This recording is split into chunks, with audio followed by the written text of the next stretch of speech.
Olá, boa noite. O Notícias em Debate de hoje vai falar sobre política e a nossa convidada é a vereadora do PT de Santos, Thelma de Souza. Boa noite, Thelma, bem-vinda. Muito obrigada.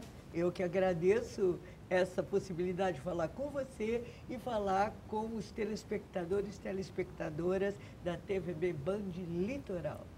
Bom, Thelma, a gente vai, obviamente, começar a conversar de um assunto que está fervendo no nosso país, que é a crise política que o Brasil se encontra. Você acha que o Brasil tem como sair dessa crise política?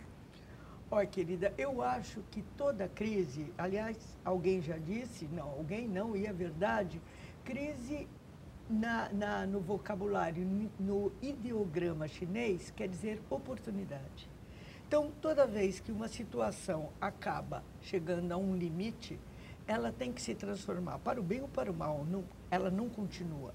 E eu penso que de toda essa situação que nós temos vivido, nós teremos que sair para algo melhor, porque está havendo uma depuração.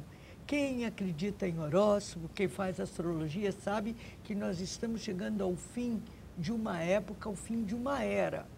Independentemente da astrologia, eu acho que nós saímos dos grandes aglomerados políticos ou dos coletivos de futebol, de religião, para chegarmos no caráter e na superação da condição humana. Só permanecerá quem tiver realmente um compromisso de alma com a população. Isso vai além da ação coletiva que você pertence. Eu tenho uma fé incontestável nisso. O tempo dirá. Até porque o que a gente está vivenciando hoje não é referente a um único partido, né? A gente está num esquema de corrupção abrangente a praticamente todos os partidos. Lamentavelmente. Então, existe uma chance disso ser revertido? Você acredita nisso? Olha, eu acho que, claro que isto vai ter o país ser revirado, passado a limpo. Isso não diz respeito apenas ao Brasil. Isso é um fenômeno mundial, mas aqui, que nós temos algumas situações mais clamorosas, nós vemos que está havendo, mesmo que alguns não queiram modificar as regras. E eu pergunto, como serão as regras para a próxima eleição? A eleição do ano que vem vai continuar assim? Como será o financiamento de campanha? Será como sempre foi? Não pode? Então, nós teremos que ter mudanças que são mudanças pontuais na estruturação da política, uma reforma política que já está tardia, mas, ao mesmo tempo, nós teremos que ter superações no comportamento humano, na alma humana. É o olho no olho, vou até tirar os óculos, para a gente poder saber, bom, nesta pessoa eu confio, porque eu não vejo só o que ela fala. Eu vejo como ela se veste, onde ela mora, como educa os filhos, qual é o padrão de vida que tem, porque estes são discursos que acompanham as pessoas que postulam cargos públicos. E isso tem que mudar. Não tem jeito para a gente ter uma nova geração, uma nova, eu diria, uma superação da condição humana. Isso é além da política, do polis, no sentido grego, cidade, em grego, para que a gente possa avançar e ter uma condição coletiva do humano nas comunidades melhor. Eu tenho absoluta confiança nisso. E isso não vai ser assim, um pouquinho hoje, um pouquinho amanhã. O movimento da espécie humana, ele não é um movimento retilíneo, uniformemente variável, vai e volta, ou curvilíneo, uniformemente variável. Ele acumula, ele vai para trás, ele acelera, mas ele se modifica no ritmo que a história tem mostrado para nós, através das ações do ser humano, mas eu tenho certeza, na confiança de que o ser humano, não os coletivos partidários, religiosos, de esporte, podem prever. Eu tenho absoluta certeza disso, sabe por quê? Essa é a ação que a história da espécie humana tem tido desde a época dos primatas. E nós não escaparemos disso, absoluta certeza. Sou muito otimista. Agora, voltando a essa questão da crise política que a gente está vivendo, a senhora tem um currículo exemplar, né? Deputada federal, deputada estadual, prefeita, agora vereadora de Santos. Dona de casa, mãe. Cuido das plantas, mãe, sou vó, cuido dos cachorros. De tudo um pouco. Tem um currículo extenso, né, Thelma? Agora, além de tudo isso, você também foi uma das fundadoras do PT. Sim. O PT daquela época que você ajudou a fundar e o PT de hoje, esse PT ainda te traz orgulho? Olha, não é uma questão de orgulho. Eu, a princípio, não gosto muito dessa palavra, porque orgulho sempre supõe uma supremacia de algo em detrimento de outro. E eu tenho por mim, eu tenho uma visão de mundo assim, eu tento ver o que há de bom, o que há de errado, do meu ponto de vista, evidentemente, em tudo que eu possa perceber enquanto ser humano, enquanto pessoa política. Eu acho que o PT, que foi fundado em 1980, no Colégio Sion, a estrutura de justiça social permanece a mesma. Isso me encanta até hoje. Agora, as pessoas que vieram para o PT, principalmente quando ele abriu seus espaços para pessoas não tão credenciadas ideologicamente, isso já foi complicado. Então, eu tenho para mim uma situação que é assim, me perguntam, por que você não sai do PT? Uhum. E eu falo, vou para onde exatamente?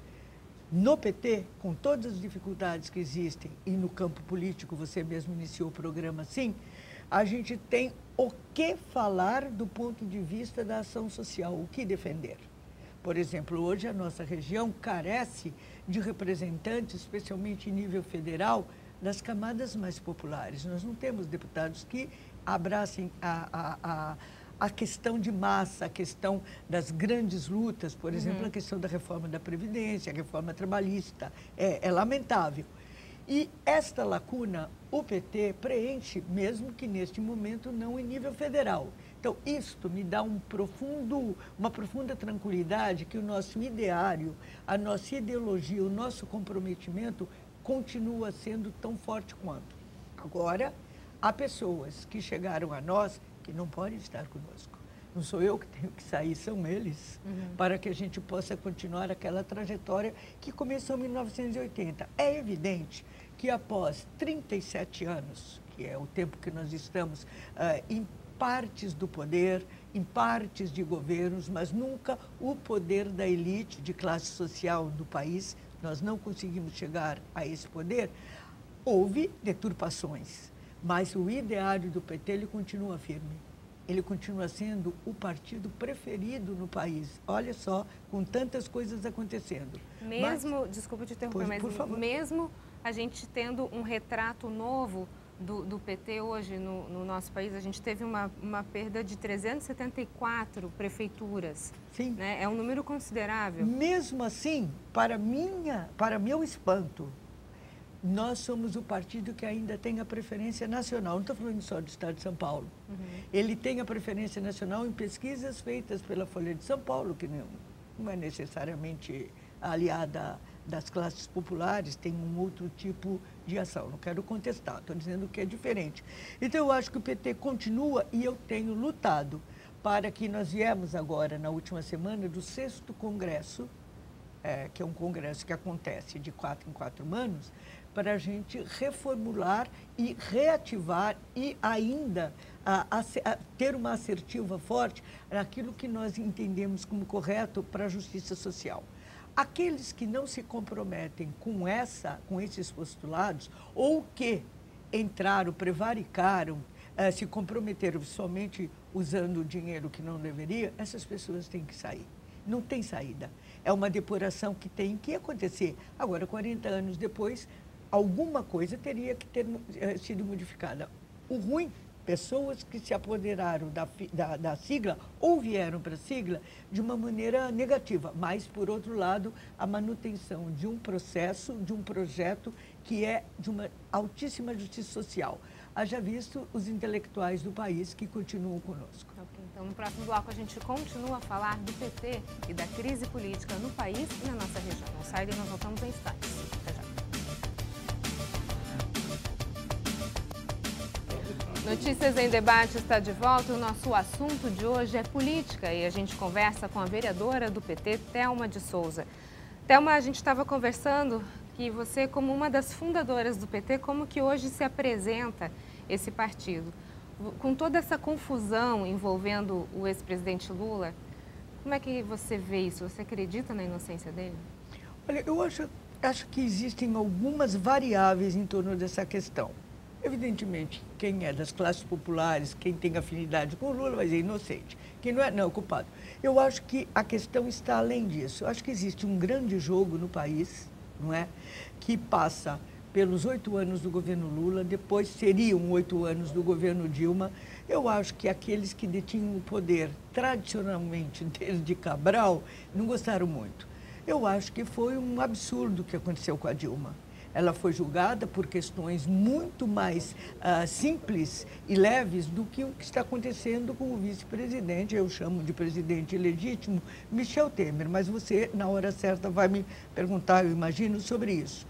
O que eu acho que acontece? Existe uma tentativa de barrar o Lula, independentemente da condição jurídica. E ele está à frente das pesquisas para presidente da República. Eu acho que aqueles que fazem oposição ao PT e ao Lula, particularmente, vão fazer o possível e o impossível, particularmente Curitiba, o juiz Moro, para condená-lo, para que ele não seja o candidato, com altas possibilidades, afinal, ele está liderando a pesquisa e, nos últimos tempos, inclusive, em primeiro turno. Bom, independentemente disso, eu acho que existe algo que não diz respeito ao Lula, diz respeito a qualquer pessoa. A Dilma, ao Temer, ao Aécio. Tem a prova? É culpado? Tem que pagar. Não tem a prova? Não é culpado? Não tem que pagar. De todos. Não estou falando só do Lula. Isso é uma questão da jurídica que tem que ser feita. Mas eu acho que na questão do Lula existe um julgamento político que tem que ver com o poder do país. E isso aí dá um outro viés para a questão. Ninguém fala de uma maneira mais pacífica sobre a questão do Lula ou a questão do PT. É sempre carregado ou de ódio, é ame ou deixa, sabe como é? Ou você ama ou você não, entendeu? Exatamente. Não tem meio termo. Isso é doloroso. Os últimos 2 anos da minha vida foram terríveis, porque eu tinha que tentar separar o joio do trigo, saber, não, aqui é justo que se pesquise, não, aqui é perseguição, e isso nem sempre é fácil. De qualquer maneira, eu acho que na questão do Lula, o que está em jogo é a condição dele de ser candidato a presidente da República, com altíssimas possibilidades, com pesquisas que são feitas por órgãos e nem têm relação com o PT. Eu acho que é disso que se trata, mas o tempo dirá. O que vai acontecer com o julgamento do Michel Temer já é um indício. Se a regra é uma para ele e foi outra para Dilma. E, claro, em relação a todas as ações jurídicas que estão em curso no país. O que a gente percebe é uma população indignada, não com partido. Eu acho que já teve o tempo em que existia, né, uma indignação com um determinado partido. Hoje a gente percebe uma população indignada pessoal, né, com a corrupção, de uma forma geral. Né? E isso é pessoal. De uma forma de um basta. Que chega tem disso. que ser, né? É o que a gente espera. Imagina, eu sou eleita por você. Eu estava falando aqui no intervalo. Você olha a gente com esse olho azul lindo aí, que o Chico Buarque ia ficar com inveja. E aí eu chego, peço seu voto, e depois te atraiçou? Não pode. Não pode. A pessoa não pode. Tem que ser, como eu disse, há vários discursos. A maneira como a pessoa é, como educa o filho, como se relaciona com as noras, com os netos, enfim, que padrão tem. Isso tudo são discursos que acompanham a pessoa. E é difícil você não perceber este conjunto. Não dá para você começar a vida política morando num apartamento de quarto-sala e, de repente, no segundo mandato, você já está numa cobertura. Alô? O que aconteceu nesse meio termo? Então, há indícios. Mas, voltando, eu acho que as pessoas têm que se indignar, sim. Se você vai para o poder público, você tem que ter a honra de dizer, eu estou aqui porque eu acredito em construir uma outra sociedade. Eu não vim aqui para ser a fulana ou o cicrano que vou ter benesses para me locupletar, para usufruir de situações que não me dizem respeito, são públicas. Pública é do povo. Então, eu estou ali como um instrumento dessa transformação. Servindo o povo, essa seria a ideia. Mas isso está ficando cada vez mais difícil, lamentavelmente. Agora, de toda essa confusão que a gente está vivendo, a delação da JBS acho que foi o último estopim, né, que causou toda essa confusão. Dentro dessa delação, o seu nome foi um dos citados como recebendo uma quantia em dinheiro. A senhora confirma essa informação? Não, claro que não. Confirmo não, apareceu a informação. O deputado Caio França, eu, vereador Birubiru, vereador Zequinha, todos sem exceção, nós recebemos, através do fundo partidário, do repasse partidário, das contribuições partidárias, melhor dizendo, esse montante. Que nós, nenhum de nós, sabe exatamente quem foi o produtor na origem, que ajudou essa situação. Então, está lá, as contas já foram aprovadas, está tudo absolutamente rigoroso para todos. Por exemplo, o vereador Zequinha recebeu R$ 590.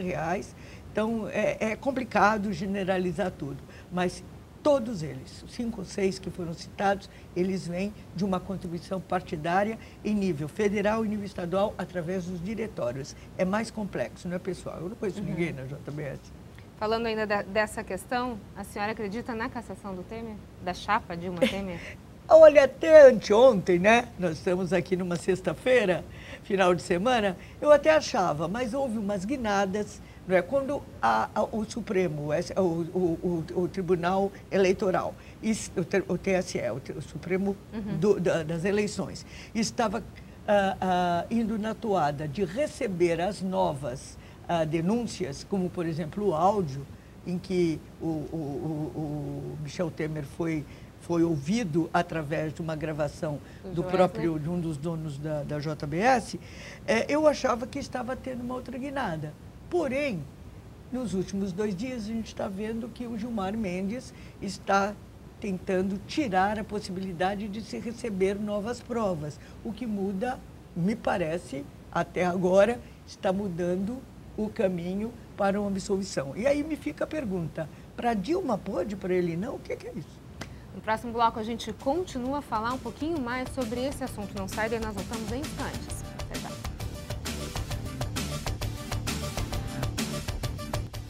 Notícias em Debate está de volta e o nosso assunto de hoje é política e a gente conversa com a vereadora do PT, Thelma de Souza. Thelma, a gente estava finalizando o bloco anterior sobre essa possível cassação da chapa Dilma Temer. Sim. Quer dizer, ao que tudo indica, pelo menos por enquanto, tá meio em panos quentes, né? Vai segurar um pouco? Não estava, não é? Como eu disse, não estava, mas está ficando. E aí, onde está o centro da questão? É no não recebimento de novas provas, especialmente o áudio, que incrimina diretamente o Michel Temer. Agora tem o homem-bomba, que é o cara da mala, né? O cara da mala, que já está preso. A delação dele sendo aceita, pode mudar esse quadro, você acredita nisso? Olha, é uma possibilidade de se fazer justiça. No entanto, as coisas na política não são sempre pautadas pela justiça. O que acontece? Acontece a possibilidade das relações de poder. Não esqueçamos que, de uma maneira ilegítima, o Michel Temer se tornou o presidente do Brasil. Isso tem força na ação política. Mas aí, quando se fala dessa forma ilegítima, quando a Dilma foi eleita, ela foi eleita com o vice sendo Michel Temer. Então, na verdade, ele estava no combo. Claro, o combo, boa expressão. Estava no combo e mais ainda. Tem CNPJ, né, para recebimento de dinheiro para a campanha que ele mesmo fez. Então, não tem como separar. Desatrelar, né? Por isso que eu disse para você, pode para ela, não pode para ele? O que há de errado? Então, é um julgamento absolutamente político que está acontecendo no país. E é lamentável que ele continue assim, porque aí a justiça não se fará. Bom, desse ponto a gente ainda vai, acho que ter muita coisa para conversar. Vamos agora puxar um pouquinho aqui para a nossa região, Baixada Santista. O que a gente tem de novo acontecendo, Thelma, na área de saúde? Tem muito investimento? Olha, não tanto quanto deveria. Saúde é uma questão fatal, ou você vive ou você morre, né?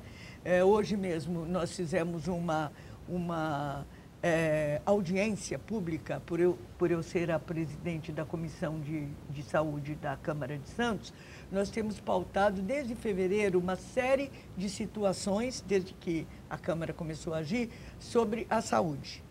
E Não que eu não vá para outras situações, por exemplo, cidadania, a questão da condição de prostituição infantil, etc, etc. Porém, a questão da saúde, que foi a marca do meu governo pela criação das policlínicas, a luta contra a AIDS, o fechamento da Casa de Saúde Anchieta e um outro tipo de tratamento para as pessoas com sofrimento mental, psicológico, a gente está abraçando essa questão. E hoje nós fizemos uma situação interessante, porque nós chamamos a região toda. Um dos problemas de políticas públicas na educação, na cidadania, na criança e adolescente, nos idosos e, claro, na saúde, é a ausência de respostas metropolizadas. Não dá para você, por exemplo, que trabalha num estúdio em São Vicente, mas que pega a região, ficar doente ali em Itararé, e alguém fala para você, você não pode ser atendido em Santos, você não pode ir para Santa Casa, você não pode ir para uma policlínica, porque você está aqui em Itararé. Não, se vira aí, morre, desmaia. Não, está errado. Tem que ter respostas metropolizadas. O transporte não para na entrada de Itararé. Estou falando de Itararé simbolicamente. Podia falar também pelo lado da Antônia Merique e da Nossa Senhora de Fátima. Então, tem que ter respostas metropolitanas. Eu não sei se você sabe, e os nossos telespectadores e telespectadoras, a região metropolitana da Baixada Santista, ela foi a primeira a ser criada em 1987, na época de Mário Covas ainda. E ela ainda não saiu do papel no sentido de uma ação prática metropolizada. Algumas respostas, por exemplo, o transporte, salta aos olhos. Você não pode fazer uma proposta até a divisa dos dois lados que eu citei, e depois não. Então, saúde, educação, políticas públicas de cidadania, transporte, nós temos que dar um jeito metropolizado. E foi o que nós fizemos hoje, ao saber das dificuldades, das questões que muitas vezes são atendidas em Santos, 2 hospitais fechados na região, e a gente não ter como cuidar das pessoas. A demanda que Santos tem é incrível, não tem como discutir, e ela é aumentada. Quando eu fui a prefeita, isso já existia. É claro que isso aumentou com as dificuldades que a região, em função do fechamento dos hospitais. Mas nós temos que dar respostas metropolizadas. Eu já fiz várias incertas, como a gente chama, eu fui lá no Hospital dos Estivadores, que não tem como permanecer aberto, aliás, nem está aberto, só tem a parte de maternidade, e mesmo assim não temos uma UTI materna, tem todos os problemas lá. O resto do hospital está absolutamente fechado e sem uso. Ele custou, no orçamento inicial, 26.800.000, e ele acabou fechando a conta em quase 60 milhões, dobrou, e está parado. E não tem custeio, porque o próprio Michel Temer fechou o repasse por 20 anos na saúde e na educação. E lutamos muito contra isso. Então, eu acho que a gente tem que continuar lutando sobre essas questões, mas a saúde, para mim, ela ocupa, lamentavelmente, negativamente, um centro, porque ali ou as pessoas vivem ou morrem. E dentro ainda dessa questão de saúde, a gente vê, por exemplo, a situação do SAMU, das ambulâncias. Sim. Né? A gente tem uma situação com algumas com falta de equipamento ainda, tem como mexer nisso? Sim, eu fiz uma, das incertas, chamamos assim, eu apareci sem saberem, eu fiz lá no Hospital dos Estivadores, na UPA, faltava remédio, acompanhada de outros vereadores, também nas ambulâncias do SAMU. De 15 ambulâncias, a metade está absolutamente sucateada no pátio da CET de Santos. As outras 8, 4 ainda estão recebendo peças, e 4 estão em bom uso, mas cobertas como todo sem usar. Dizem que é para forçar uma outra tratativa com aumento de recursos para aluguéis que não seriam previstos, inclusive numa proposta de repasse de verbas que vem do Ministério da Saúde. Aliás, já há uma auditoria que começou em novembro para saber qual é o comportamento. Eu estou falando da cidade de Santos, né? Não estou falando da região, sobre a questão do uso das ambulâncias para o bem das pessoas, porque o SAMU evita mortes, não tem saída. E nós estamos sabendo que há problemas nessa auditoria, mas a solução e o produto final ainda não apareceu, estamos no aguardo. Então, tenho feito muitas incertas e tenho dado publicidade para elas, e hoje, à tarde, procuramos soluções através de toda a região, das 9 cidades da região. Tá ok. Então, Thelma, muito obrigada pela sua participação. Querida. Notícias em Debate fica por aqui. Uma ótima noite para você. Até mais.